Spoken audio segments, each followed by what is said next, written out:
In the tradition of Malcolm X, peace be unto you. Housing costs for renters in many cities throughout the United States and counties, of course, have been increasing so fast that more and more people cannot earn enough money to keep a roof over their heads. If you are in Generation X, Millennial, or Generation Z, what I am about to describe to you will affect you economically and politically in the future more than it is affecting you right now. And it is affecting you indirectly in ways that you may not be able to perceive. A homeless people tsunami is coming.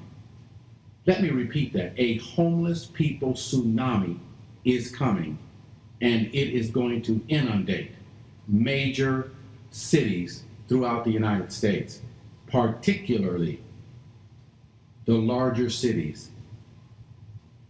It is and will wash away the dreams of millions of Americans, and more than any other ethnic group, it will wash away the dreams and hopes of American descendants of slaves.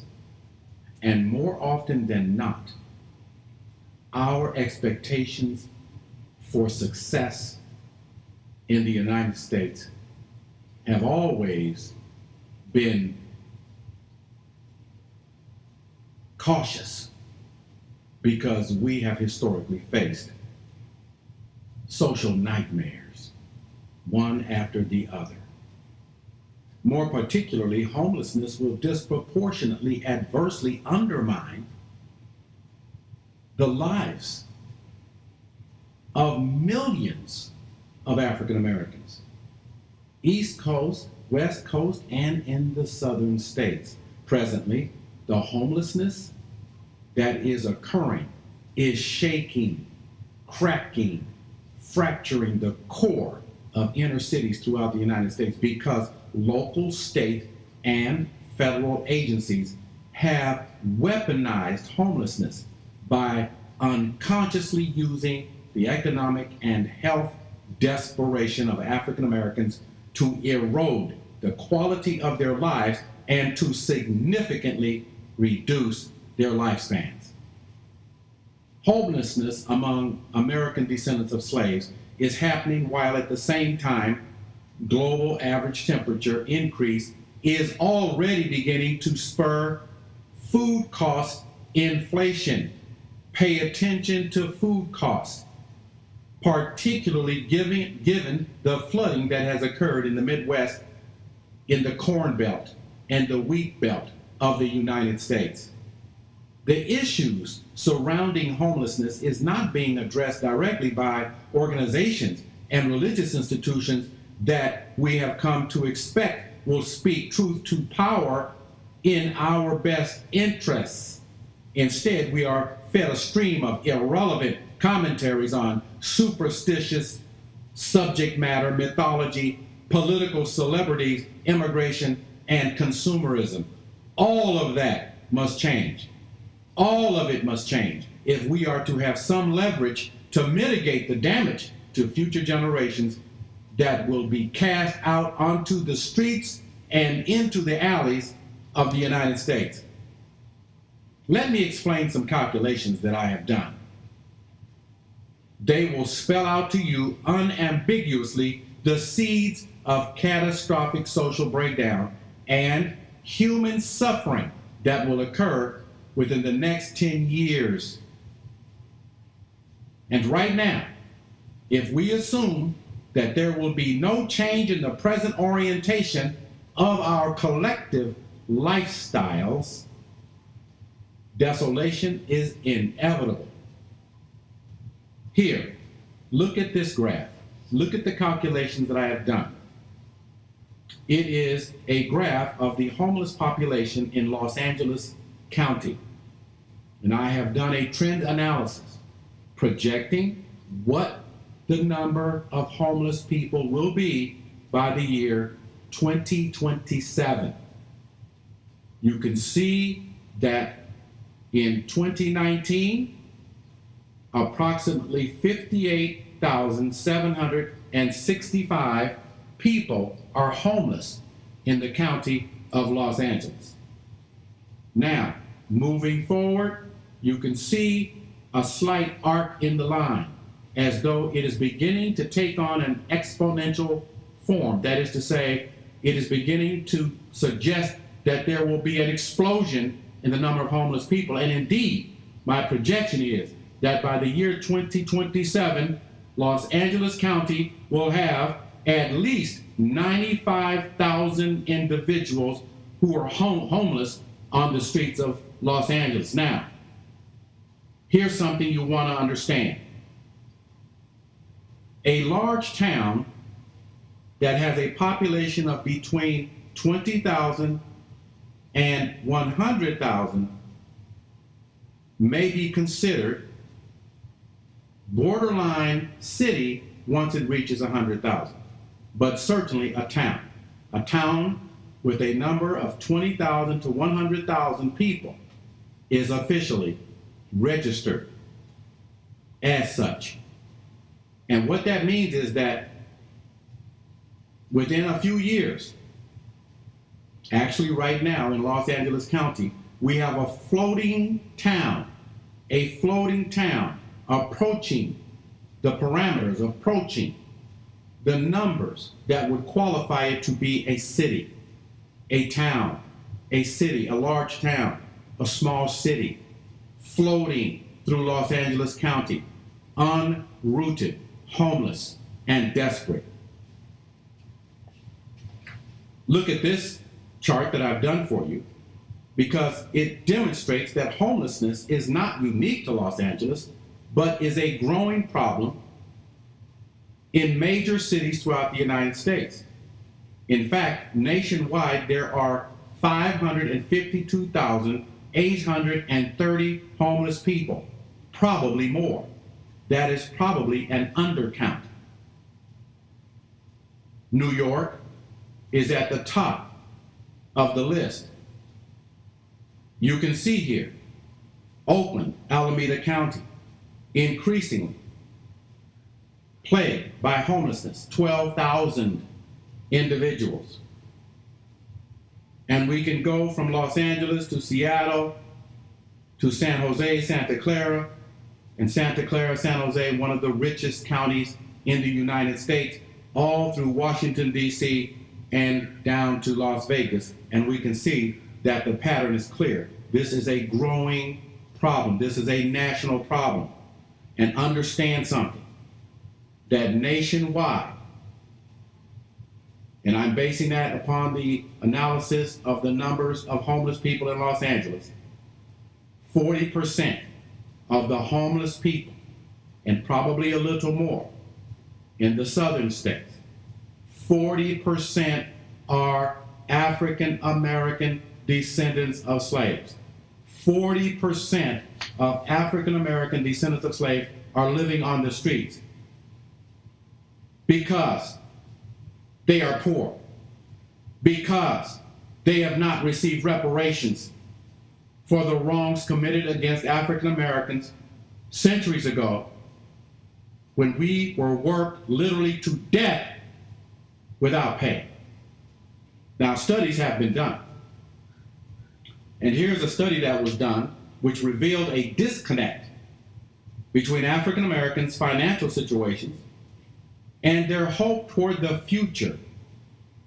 And according to the survey that I am looking at, only 37% of African Americans own wealth-building products, such as stocks, mutual funds. Those are out of the question. They're not even conceived of. They're not thought of. Only 35% believe they are doing a good job of preparing for retirement. 33% have less than 1 month of funds saved for a crisis, and less than 25% have amassed more than 6 months of emergency savings. So what we should expect is that there's going to be an increase in the number of youth who are homeless. Right now, approximately 24%. And remember, a significant percentage of that number of homeless youth are African American descendants of slaves. And 7%, there's been a 7% increase in the people who are senior citizens, 62 years of age and older in Los Angeles County. Now that portends a trend in the future concerning senior citizens. And here I have for you another statistical description of a growth trend in terms of the number of people turning 65 every day. Right now, approximately 12,000 American citizens retire every day. And you can see that the baby boom population is beginning to show a downward trend. As they become older and they die, there will be fewer baby boomers. But you can see an upward trend at the end where it says census forecast. Those are the babies that were born from the baby boom generation. Those are the offspring of the baby boom generation. They are the generation millennials. And they show a trend upward as they age and reach retirement status and then turn to draw on Social Security. But this is what you must understand. By the year 2050, there will not be a single dollar available in the Social Security Trust.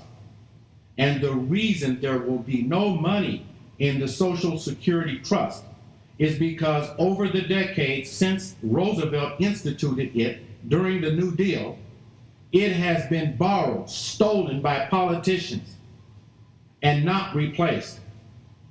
And as a consequence, those of you who are millennials, those of you who are Generation X, and those of you who are Generation Z should be very concerned, should be very, very anxious about whether or not you will have Social Security to draw upon. And if the data that I read to you just a few minutes ago is correct, then it may very well be that millions of African Americans, along with other citizens, will be out on the streets literally without any money whatsoever. Now let's take a look at this bar graph that I prepared for you. As I said, baby boomers retire right now at a rate of approximately 12,000 per day. Now, if 10% become homeless, and that would pretty much constitute the number of African Americans who were born during the baby boom growth period, that equals almost 4 million people. That means that for the total cost to support 4 million people annually is $561 billion, assuming they each draw about $1,200 a month. Some will draw less, of course. But remember, there are 39 to 40 million baby boomers, both men and women, who will turn to Social Security, and it will not be there. And so we are facing a homeless crisis because the rents are increasing in major cities. To this day, at this moment, they are forcing people out of apartments and onto the streets, into tents, into campers, living desperately, having to choose between whether or not they're going to eat or have a roof over their heads. Now here's a bar graph of the percent of ethnic families in the upper half of our nation's wealth distribution. That data comes from the Federal Reserve Bank, 2013. And you can see at the end, American Descendants of Slaves only have about 23% of its working population who are above the 50% line in terms of the wealth distribution in the United States. Now, conversely, what that means is this. It means that 77% of African Americans are below that 50% cutoff line, draw a straight line and cut it in half and shade in the bottom half, that's where most African Americans are with regard to the amount of wealth that they possess in the United States. And that amount of wealth means simply this: it's not convertible into cash. It means that there's nothing you can do with it. It means that you're poor. And here is another bar graph that clearly demonstrates the ethnic median wealth gap. And again, you see that American descendants of slaves are at the far end in terms of wealth possession, meaning the value of what we own individually amounts to $11,000 or so or less. Now, there's a description of the problem. And just last week, and this is June of 2019, just last week, the city of Oakland and the city of San Francisco had the audacity to pass ordinances that made it legal for people to use peyote, which is a hallucinogen. And they also legalized other hallucinogens. Now that comes on the heel of the marijuana legislation that made it legal in California to smoke marijuana. So this is what Oakland and San Francisco are handing to the public. And what that suggests to me is that, well, they can't help you increase the quality of their lives, so they want to reduce you to a state of total docility, passivity, numb you to the reality of the fragmentation of society around you, and of course, shorten your lifespan so that you're out of here as soon as possible. And for them, for the elite, for the oligarchs, that's the solution of the problem that they perceive us to be. And this is not the first time that they've done it. If we go back 100 years to 1918 and before that, we find that the Coca-Cola company used to include cocaine in their soda pop and advertised it as a brain tonic. As a brain tonic. In fact, they said that it was a nerve stimulant and tonic that reduced your nervousness. And that, of course, was addictive and guaranteed that your customer would return to buy another Coca-Cola and generate your profits. And so what we see here is that a large number of American descendants of slaves are going to be reduced to a dehumanized state in order to be controlled. And here I have a very, very scary piece of information. In Los Angeles, police officers contracted typhoid fever working in downtown Los Angeles in the homeless section of that town called Skid Row. They contracted the bacteria that causes typhoid fever, and it is very contagious. And I've said many times that having high concentrations of homeless people, desperate people, with no money, with no health care, is a recipe for a disaster. It may cause an epidemic. And if you think there's no historical precedent for that, all you need to do is Google the Spanish flu. The Spanish flu afflicted hundreds of thousands of Americans and killed millions of people worldwide. The death rate was so high in New York that the caskets were stacked up out on the sidewalk because they couldn't bury them fast enough. Do your research. An epidemic that could be so contagious that it kills thousands and thousands of people is highly likely, certainly more likely, when we allow for high concentrations of poor people with no health care to live in concentrated areas where a contagious bacteria or virus could break out and devastate a whole city. I hope that you're paying attention.